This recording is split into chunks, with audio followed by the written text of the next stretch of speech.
next classification of philosophy we have is epistemology. Epistemology came from the two Greek words episteme and logos, which means the study of knowledge. So here, it studies the nature and scope of the human knowledge and the justified belief.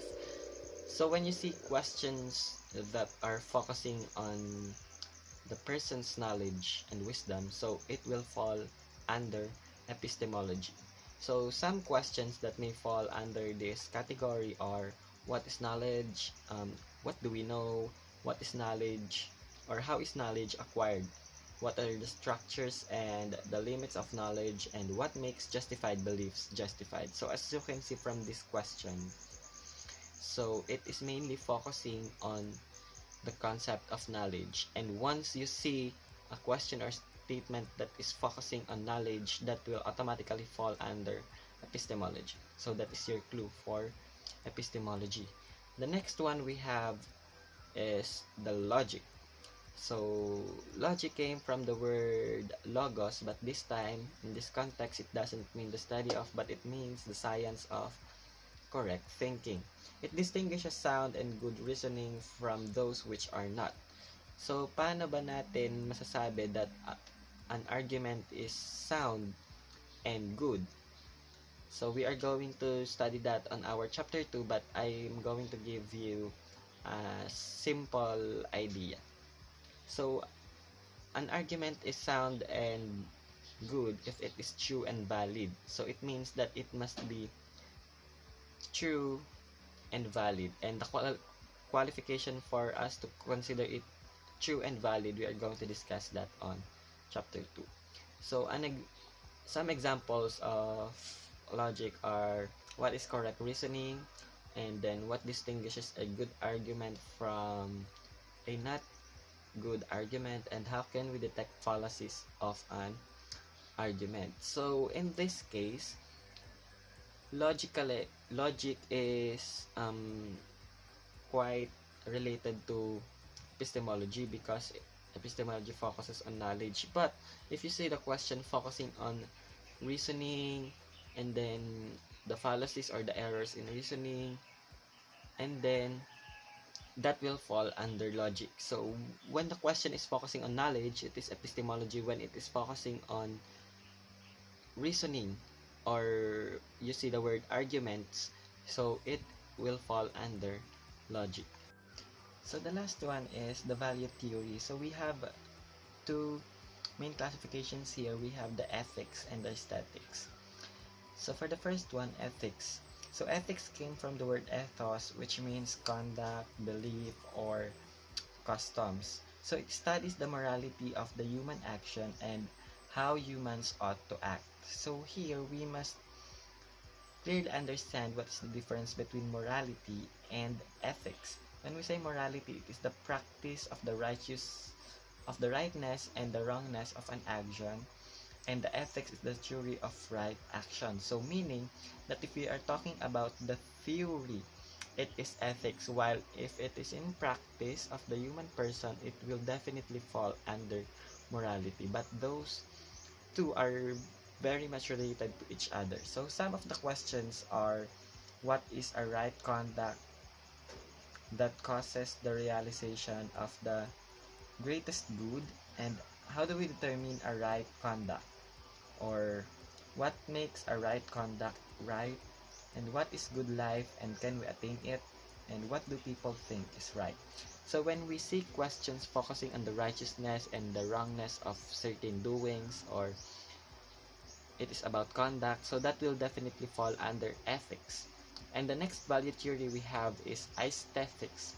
Aesthetics is the study of the nature of the beauty, and when you see questions having the term beauty in its statement, then that will definitely fall under aesthetics. Some of the questions is: what is beauty, what is the nature of beauty, and does beauty exist? So those are the classifications of philosophy, or the main classifications of philosophy. So before we discuss the other classifications of philosophy, let us first focus on the 4 fundamental questions of philosophy. So these are the main focus of philosophy, why it is being studied. So from these questions, we can see that these are all focused by our main branches of philosophy discussed before. These questions are: what is there, what is known, how should life be lived, and what is good reasoning. So what is there is being answered by metaphysics, what is known is answered by epistemology, how should life be lived is answered by ethics, and what is good reasoning will be focused by logic. So those four questions are answered by our four main branches of philosophy, and I'm going to explain it to you one by one. So for our first question, what is there? So it is being focused by metaphysics. So metaphysics focuses on the existence, and this question does not merely focuses on the externalities of a certain object or a thing, but it focuses on what is in it or what composes a certain object. For example, let's have cosmology as an example. So here we are not focusing on what is world and what is the universe, what is the face of the world. We are asking here what is composing the world, what are the materials that forms the universe and the world. So it is not merely focusing on the externalities, but merely what is with those objects, what is in it. So that is our first question. For our next question, it is what is known. So this question merely focuses on knowledge itself. It's quite critical because it focuses on universal knowledge, or is there universal knowledge, meaning are there knowledge that are common to all, wherein when we, for example, love, is it universal knowledge? When we define love, do we have one same definition, or can my knowledge be the same knowledge as another person? For example, me and you, are my knowledge the same as your knowledge for all things? Ano is Are the knowledge of you common to the knowledge I have? And then how can we account the portability or applicability or of knowledge, or how can we use this knowledge in our lives? So that is the focus of what is known, or epistemology. The next one is that how should life be lived? So we all know that we are living with other human beings, and with this we cannot do everything at our own will. It means that we cannot do all things that we wanted, because there are some principles that we must consider and we must assess, and that is how ethics enter this philosophical question or fundamental question of philosophy. We should be guided by ethical principles, wherein ethics must be accepted by everyone in the society, because if it will not be accepted by everyone in the society, there will be a problem with that society. So it must be agreed upon by the whole society. So the next one is what is good reasoning. So this is what I have mentioned before regarding a sound and good reasoning. So it is not enough that it is correct, but it must also be valid. For example, you are late in your class, and then your teacher asked you, why are you late? So the answer you gave is that late po kasi ako nagising. And then it is true that you woke up late, but it is not valid because you know that you have classes. Why are you going to wake up late? So that is not a good reasoning. It must be true, and it must also be valid. So an example of valid but not true naman is that why are you late? So you gave a reason. For example, your mother is sick last night and you have to take care of her, that's why you came late. So that is valid because your mother is sick, but it is not true. You woke up late, and that is the true reason, and that is the example of valid but not true reasoning. So it must always be true and valid for us to consider it as a good reasoning. That is the concern of logic. So now let me discuss to you the other classifications of philosophy, but I'm not going to dig it deeper because these are not main branches, and I am just going to give you some basic definitions or idea about it. So first one, we have axiology. Axiology is the study of the human values. Next one is the deontology.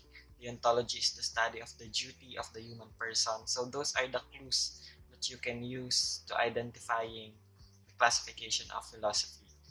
Next is semantics, the study of meaning of words and sentences. So it is more on the language. And then philosophy of the human person is the study of the human person, and it asks the question, what makes man truly human? Next one is the political philosophy. It's the study how society should be organized and governed.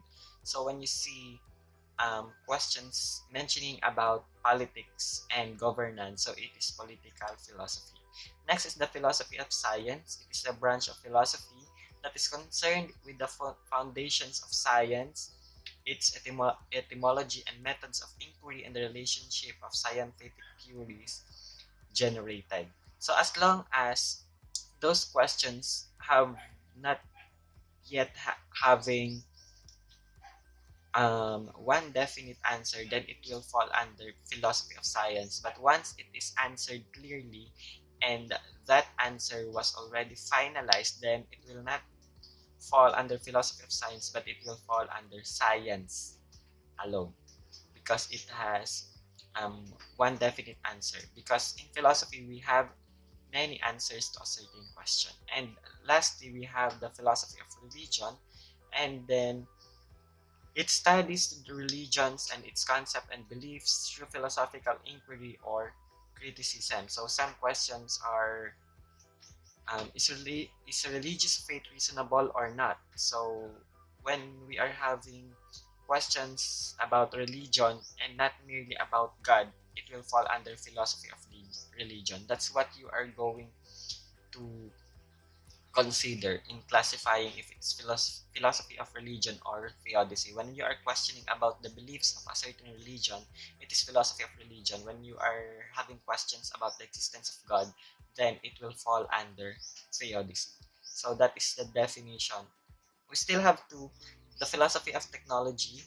It is dedicated to the influences of technology to human lives and social effects. And the philosophy of the environment, it is a branch of philosophy that is concerned with the implications of man's exploitation of natural resources and methods of its exploitation. So when we are discussing about the relationship of man and the environment, so that will fall under the philosophy of the environment. So those are the other classifications of philosophy. So next, why do we study philosophy, or what are the importance and essence of learning philosophy? So I'm just going to give you the overall explanation of what are here on our slide. So philosophy is really important for us to have analytical thinking and critical thinking skills, because in philosophy we are going to learn how to balance things, what are the good sides and the bad sides of a certain thing, and then why do we came up to a certain side. For example, are we in favor of divorce? So we should not have a very fast answer of yes or no.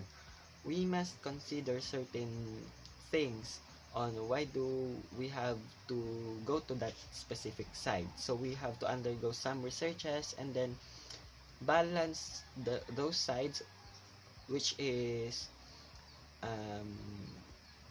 kung alin yung mas mabigat na reasons kung bakit dapat magpunta ka sa isang specific side. So that is the focus of philosophy, and that is the importance of philosophy. We must have, or we are going to have, critical and analytical thinking skills. So I wanted to end this video with a quotation mentioned by Karl Jaspers that questions are more important than answers, because answers themselves will in turn become questions. So thank you, and see you in our next video.